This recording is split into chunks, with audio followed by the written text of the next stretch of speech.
안녕하세요. 닥톡 네이버 지식인 상담 한의사 오유리입니다. 내막이 두터워지지 않아 고민이신데요. 시험관하기 시술 중 프로기노바 도움을 받아도 내막이 잘 두꺼워지지 않는다고 말씀하셨습니다. 동결배아 5일 배양 5개 보유 중이라면 상세한 것은 알 수 없으나 냉동을 견뎠고 배양일 수도 긴 편이라 질적으로 좋은 편에 속하는 배아라 볼 수 있습니다.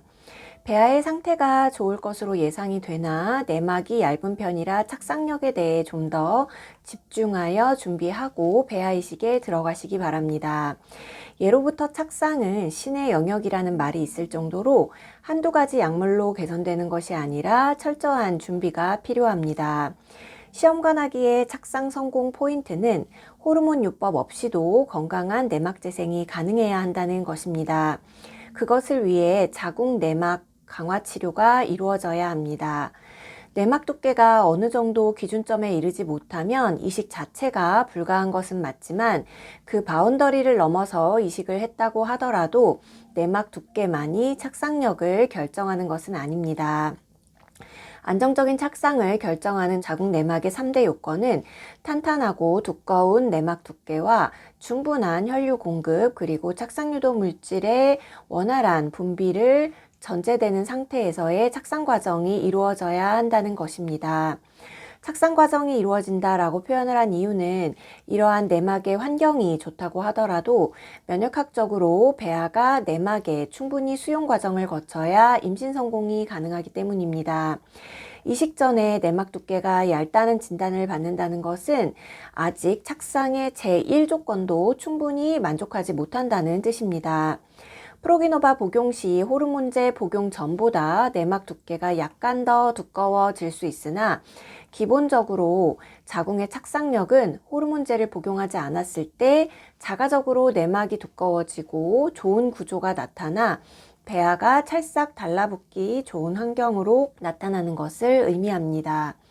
게다가 극심한 내막 부전 상태인 경우에는 이렇게 호르몬제를 복용하더라도 내막의 두께조차 올리기 어려운 경우가 많습니다.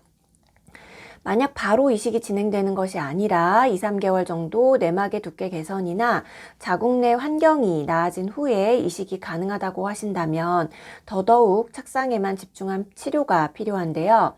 배아가 확보되었으니 쉬면서 기다리다 보면 내막도 좋아지지 않을까 하고 막연히 생각하는 분들 계실 수 있는데 난소만큼은 아니지만 자궁도 생물학적으로 노화가 진행되면 기능이 떨어지기 때문에 좀 더 철저하게 준비하여 힘들게 만든 소중한 배아를 다음 차수에는 임신 성공으로 연결시키는 것이 중요합니다. 일상생활에서 섭취하면 도움이 되는 식품군으로는 비트나 아보카도 등의 섭취는 권장드리고 있으며 소화에 문제가 되지 않는 선에서의 고단백 식품과 유기농 채소를 충분히 섭취하는 것이 좋습니다. 비트에 들어있는 각종 비타민, 무기질과 풍부한 질산염은 혈액순환을 돕기 때문에 비트를 꾸준히 먹으면 자궁의 혈액 흐름을 도와서 배아의 착상 확률을 높이는 효과가 있습니다. 또한 아보카도는 미네랄, 비타민, 필수지방산, 단백질, 탄수화물, 식이섬유로 무장한 고영양 식품인데 자궁 내막을 튼튼하게 해서 배아의 착상을 돕는 비타민 E가 풍부하게 들어 있습니다. 또한 아보카도는 엽산이 풍부한 식품으로 아기의 신경관 결손을 막는 데에도 도움이 되는데요.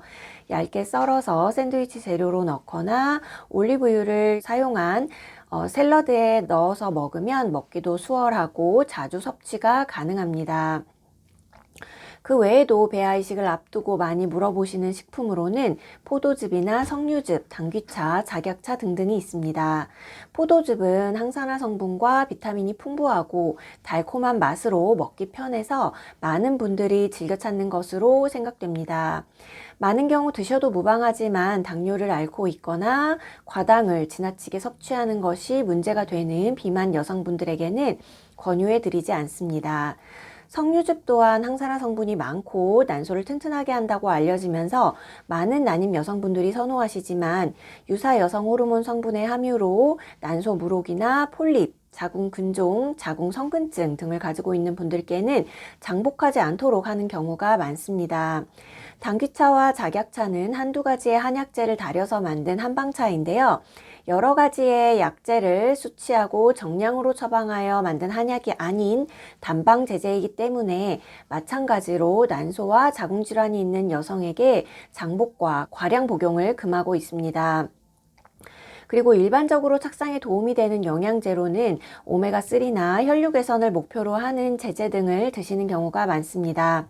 자궁의 내막에 수많은 나선형의 혈관이 팽창하고 점점 더 코일화되면서 착상을 안정화시키므로 혈류의 원활한 순환이 필요하기 때문입니다.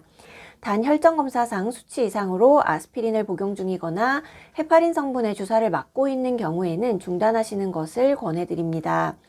여러 가지 차나 즙, 영양제 모두 배아 이식을 앞두고 본인의 몸 상태에 대해 의사나 한의사에게 진료받으시고 복용하시기를 바랍니다. 내막 두께를 두껍게 하고 착상 환경을 개선시키기 위해 착상탕에 대해서도 물어보시는 분들 많으신데요. 배아 이식 시 착상력 강화와 임신 성공과 유지를 돕기 위해 처방하게 됩니다. 그러나 착상탕이라는 이름을 가진 한약이라고 하더라도 개개인의 미세한 몸 상태에 따라서 변증이 달라지고 처방도 각기 달라지기 때문에 한의사에게 제대로 진료받고 복용하시기를 권해드립니다. 감사합니다.